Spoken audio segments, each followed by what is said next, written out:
important. Donc, l'homme ne vivra pas seulement de pain, mais de toute parole qui sort de la bouche de l'Éternel. Alors, nous allons écouter la parole qui sort de la bouche de l'Éternel dans le nom de Jésus. C'est l'Éternel qui parle avec les hommes parce qu'il veut sauver les hommes. Je prie pour la parole. Père de gloire, merci parce que tu nous aimes tout le temps. Tu nous renouvelles la vie tous les jours. Tu nous renouvelles tes bienfaits, tes bontés tous les jours. Merci pour ton amour et comme tu appelles la charité. Et c'est cette charité que tu veux que nous possédons aussi entre nous les hommes. Et c'est très important parce que c'est l'amour pur qui vient de toi-même. Merci Seigneur pour ton amour, merci pour ta présence, merci parce que tu nous aimes comme nous sommes. J'invoque le sang de l'agneau, le sang qui avait coulé sur la croix de Golgotha, et ce sang couvre la parole, cette parole que tu veux nous parler aujourd'hui, que ce sang couvre toute personne qui va écouter aussi ta parole, afin que cette parole nous rende sages et intelligents comme toi-même tu aimes, et comme toi-même tu es aussi. Merci, j'ai ainsi prié dans le nom puissant et glorieux de ton Fils Jésus-Christ. Amen. Bien-aimés, nous sommes dans le livre de Romains chapitre 12.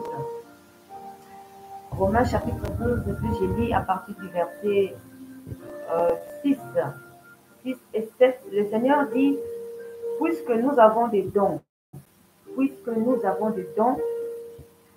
différents selon la grâce qui nous a été accordée, que celui qui a le don des prophéties l'exerce, que celui qui a le don de prophétie l'exerce, selon l'analogie de la foi. Selon l'analogie de la foi. Amen. Et le verset 7, le Seigneur dit que celui qui est appelé au ministère s'attache à son ministère. Que celui qui est appelé au ministère s'attache à son ministère. Que celui qui enseigne s'attache à son enseignement. Amen. Donc le Seigneur nous a donné à tout le monde qu'il avait appelé comme messager d'aller sur la terre et parler de lui auprès de son peuple, avait donné des dons, différents dons. Donc chacun a reçu ses dons. Donc il y a d'autres qui ont reçu les dons de prophétie, il y a d'autres qui sont appelés au ministère et d'autres sont appelés à enseigner. Mais bien aimé, moi je suis là pour l'enseignement. Le Seigneur m'a appelé pour l'enseignement. Parce que le peuple de Dieu doit être aussi enseigné. Si le peuple n'est pas enseigné, le peuple sera toujours dans la confusion et des tromperies, des faux, des lourds ravisseurs qui rentrent parmi les enfants de Dieu. Donc les enseignements sont très importants parmi les enfants de Dieu. Alors moi, je m'attache à mon enseignement. Donc le Seigneur a bien dit, celui qui est appelé au ministère, qui s'attache au ministère. Donc celui qui est appelé à la prophétie, selon l'analogie de la foi, qui s'attache aussi selon l'appel qu'il a été appelé. Merci. Alors nous allons partager, nous sommes dans 1 Pierre chapitre 3, 1 Pierre chapitre 3, 1 Pierre chapitre 3, le verset 12. Le Seigneur dit, car les yeux du Seigneur sont sur le juste, car les yeux du Seigneur sont sur le juste, et ses oreilles sont attentives à leurs prières.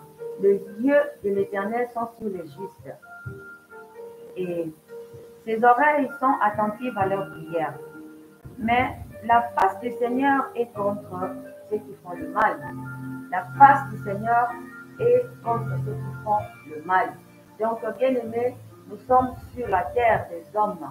Donc, ce que nous vivons sur la terre, je l'ai dit et je le redis, nous vivons des choses incroyables sur la terre. Vraiment incroyables. Ça étonne même le Seigneur Dieu, l'Éternel qui nous avait créés. Mais le Seigneur connaît les justes parmi les hommes. Donc, si vous comportez bien, le Seigneur vous verra. Et lorsque vous allez prier, le Seigneur mettra son oreille vers vous. Il viendra à votre secours pour vous secourir et pour vous aider. Mais le Seigneur n'écoute pas les méchants. Ceux qui font le mal, il y en a plein sur la terre.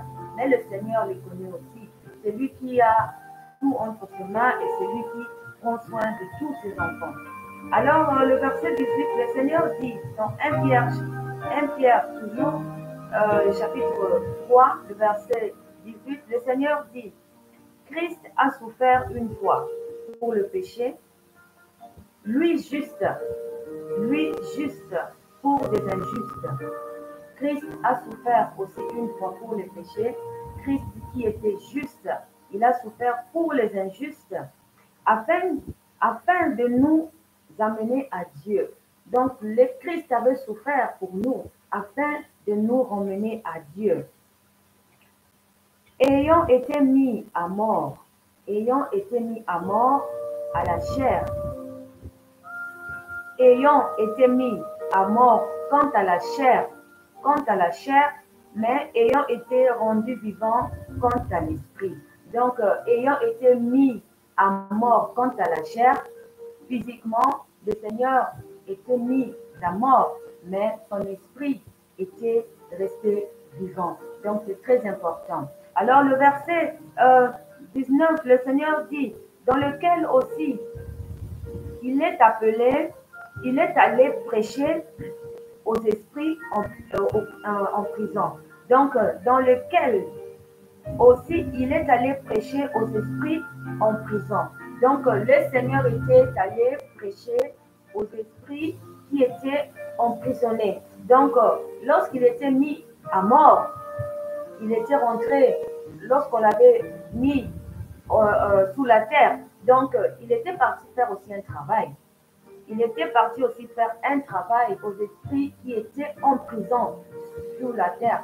Bien aimé, le Seigneur, lorsqu'il parle, c'est la vérité. Parce que il y a beaucoup d'entre nous sur la terre qui ne veulent pas de Dieu, qui sont dans des chemins trompeux et des chemins que le monde les a offerts par convoitise ou bien par cupidité. Ils se sont précipités dans ce chemin et ils n'arrivent plus à sortir parce qu'ils sont pris dans le filet du diable. Mais parce qu'ils ne voulaient pas aussi écouter la parole de Dieu. Mais toutes ces personnes-là, lorsqu'ils quittent la terre, ils restent en prison.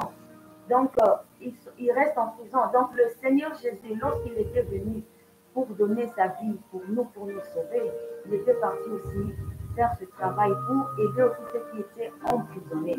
C'est très important. Le verset 20, le Seigneur dit qu'autrefois avaient été incrédules. Toutes ces personnes étaient incrédules à la parole de Dieu.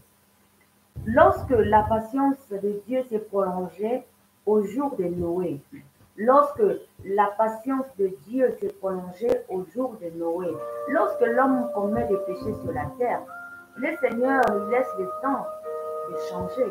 Le Seigneur ferme les yeux. Mais lorsque la patience de Dieu se déborde, alors ces personnes subissent aussi leurs conséquences. Le Seigneur a bien dit qu'autrefois avait été incrédule. Lorsque la patience de Dieu s'est prolongée, au jour de Noé, pendant la construction de l'arche, dans laquelle un petit nombre de personnes, c'est-à-dire 8 personnes qui étaient sauvées, furent sauvées à travers l'eau. Lorsque Noé construisait l'arche, donc il y avait un petit nombre de personnes qui étaient sauvées à travers l'eau. Et nous allons voir la suite, qu'est-ce que le Seigneur dit.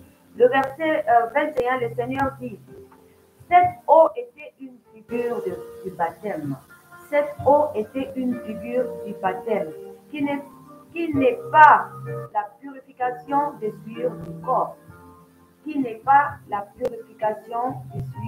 du corps, mais l'engagement d'une bonne conscience envers Dieu. Donc, l'engagement d'une bonne conscience envers Dieu. Et qui, maintenant, vous sauve. Donc, cet engagement Donc, cette eau que les gens, que le Seigneur parle d'ici, on va voir la suite pour voir cette eau-là, cette figure de eau. Donc, il dit que vous aussi, par la résurrection de Jésus-Christ. Donc, cette eau nous sauve. Il a dit, je le répète, je relis encore cette phrase, il dit, euh, cette eau était une figure du baptême. Cette eau était une figure du baptême au jour de Noé, lorsqu'il y avait le déluge. Donc l'eau là de déluge que les gens mouraient, qu'il n'y avait que 8 personnes qui étaient sauvées. Donc, qui n'est pas, donc cette eau-là n'était pas la purification, ce n'était pas la purification des souillures du corps, ce n'était pas la purification des souillures du corps. La souillure du corps, nous connaissons tous, lorsque l'homme vit dans le péché, dans l'impudicité, dans tous les mensonges, donc beaucoup de péchés de corps. Donc, cette eau n'était pas la purification de ce péché-là du corps, des souillures du corps, mais l'engagement d'une bonne conscience envers Dieu. Donc, cette eau, c'était pour que l'homme ait un engagement d'une bonne conscience que c'est le Seigneur qui le sauve. C'est le Seigneur qui le sauve. Alléluia. Alléluia, d'une bonne conscience envers Dieu et qui maintenant vous sauve et qui maintenant vous sauve, vous aussi, par la résurrection de Jésus-Christ. C'est très important, par la résurrection de Jésus-Christ. Donc, quand le Christ était mort pour nous les injustes, lui qui était juste, donc sa résurrection, cette résurrection nous avait donné la vie. Je le redis tous les jours, la vie que nous avons bien aimée, nous avons le souffle de vie sur la terre. Mais la vie que Jésus nous offre à travers sa résurrection, c'est pour gagner la vie éternelle. C'est très important. Et le verset 22, le Seigneur dit, qui est à la droite de Dieu. Le Seigneur se trouve maintenant à la droite de Dieu. Depuis qu'il est allé au ciel, et que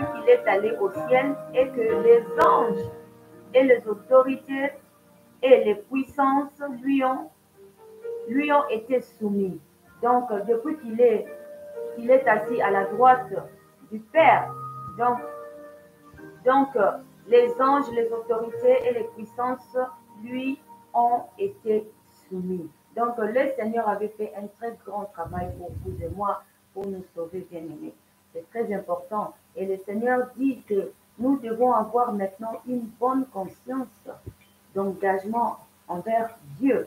Parce que lorsque Dieu fait un grand travail pour nous, ce n'est pas un amusement. Et personne ne peut mourir pour son prochain. Personne ne peut faire le travail que le Seigneur avait fait. Personne ne peut faire ça. Sur la terre, nous voyons comme nous vivons. L'homme rend l'homme malheureux. L'homme rend son prochain malheureux. L'homme ne veut pas voir son prochain heureux. Donc, nous voyons tout ce qui se passe dans le monde. Mais le Seigneur Jésus, le Messie, le Sauveur qui était venu faire un grand travail pour se donner à la mort. Se donner à la mort. Qui peut se donner à la mort pour vous et moi? Qui peut le faire? Sur la terre, même là où nous sommes, il y a plein de monde qui ont beaucoup de méchanceté, donc des méchancetés, des jalousies, des haines, donc qui sont remplis de toutes sortes d'impuretés de corps, qui ne peuvent même pas avoir l'amour ou bien la compassion pour aider son prochain. Mais le Seigneur Jésus qui était bon, l'agneau de Dieu parfait, qui n'avait pas commis de péché, il était vraiment pur devant le Seigneur. Il a quitté son trône royal pour venir se donner pour que nous soyons sauvés. Alors, combien de fois le Seigneur nous dit que nous devons avoir une bonne conscience pour voir tous les bienfaits que le Seigneur fait. Alors, le Seigneur dit, cette eau était une figure de baptême. Donc, le baptême, nous connaissons tous le baptême, comment ça se passe. Le baptême, donc, c'est faire entrer dans l'eau et puis faire sortir. Donc, le baptême, c'est une figure aussi de la mort et la résurrection de Jésus. Donc, le Seigneur Jésus, quand il était mort et lorsqu'il était ressuscité, donc c'est ça. Donc, la mort, il avait pris tous nos péchés, tout le mal que nous avons en nous. Le Seigneur avait pris avec lui donc, sur le bois. Il était mort avec tous ces péchés-là. Et lorsqu'il était ressuscité, c'est-à-dire nous aussi, nous étions ressuscités avec lui. Donc, il nous donne une nouvelle vie. Comme nous recommençons une nouvelle vie. Alors, la vie que le Seigneur nous donne, cette vie doit être vraiment pure. Donc, cette vie doit être sainte devant l'Éternel. Cette vie, nous ne pouvons plus avoir des haines, des méchancetés, de faire tomber les autres. Donc, c'est une vie sainte devant Dieu. Donc, c'est une vie qui est pleine d'amour. Le Seigneur était lui-même comme ça. Je le dis tout le fois. Donc, le Seigneur Jésus, si nous voyons les caractéristiques du Seigneur Jésus, le Seigneur Jésus était un homme très doux, très bon. Le Seigneur est vraiment bon pour les hommes. Ce n'est que lui qui est l'exemple à suivre. C'est le Seigneur Jésus qui est notre vie. Donc, la vie. Donc, si vous voulez vivre vraiment, c'est lui qui est cette vie-là. Et cette vie, lorsque vous suivez toutes les caractéristiques du Seigneur Jésus, sa bonté, sa compassion, donc sa miséricorde, un cœur miséricordieux, un cœur de pitié pour les autres, un cœur d'amour pour les autres. Donc, lorsque vous allez avoir tout cela, donc votre ancien être quitte quand le Seigneur était mort. Donc, vous allez avoir maintenant cette nouvelle vie que le Seigneur nous offre et qui nous permettra d'avoir aussi la vie éternelle. C'est très important. Alors, lorsqu'il était rentré sous la terre, lorsqu'il était mort, il était allé aussi prêcher les morts qui sont les âmes qui sont emprisonnées. Le Seigneur l'a dit. Donc, une fois, autrefois, toutes ces âmes-là, lorsqu'ils étaient encore en vie, ils étaient incrédules, incrédules envers la parole de Dieu. Et ils étaient emprisonnés lorsqu'ils étaient morts, lorsqu'ils avaient quitté la vie. Alors le Seigneur, pour son amour, donc il était parti aussi pour aider aussi, pour donner encore aux âmes emprisonnées encore une deuxième chance pour avoir aussi la vie éternelle. Alors, lorsque nous sommes en vie, c'est très important de suivre les paroles de Dieu. C'est très important parce que le Seigneur nous offre sa vie, la vie qui sauvera le monde. Le monde est plein de péchés, mais lorsque vous quittez le monde, vous suivez le Seigneur qui est la lumière, vous allez vivre. Donc c'est très important. Bien aimé, comme je viens de dire, je fais des enseignements. Je fais les enseignements parce que je suis appelée à enseigner. Je suis appelée à enseigner. Donc, je fais ce que l'Éternel me demande de faire pour aider les âmes faibles qui ne comprennent pas vraiment les langages de l'Éternel. Parce que notre Dieu est esprit. Parce que des fois, des choses que le Seigneur parle, c'est spirituel. Le Seigneur parle des choses spirituelles. Et pour que vous compreniez cela, donc il faut vraiment être bien enseigné. Merci le Seigneur. Merci, bien-aimés dans le Seigneur. Vous qui avez pris votre temps de suivre cette parole, que le Seigneur vous bénisse et que le Seigneur vous fasse bien. De temps en temps, nous allons commencer à partager la parole pour que nous vivions vraiment en paix pendant que nous sommes encore sur la terre. Donc c'est très important parce que le malin est là sur la terre, le malin est là pour détruire nos âmes, le malin est là pour nous mentir, tromper avec des convoitises, avoir la cupidité. Et lorsque vous suivez toutes ces choses, vous allez tomber tellement dans ces pièges. Donc pour fuir à tous ces pièges-là, c'est mieux de s'attacher à la parole, c'est mieux de s'approcher au Seigneur Jésus pour fuir tous les enjeux de l'ennemi. Merci, que le Seigneur vous bénisse, que le Seigneur vous bénisse. Nous allons nous revoir dans les prochaines heures dans le nom puissant et glorieux de notre Seigneur Jésus. Amen. Bye bye.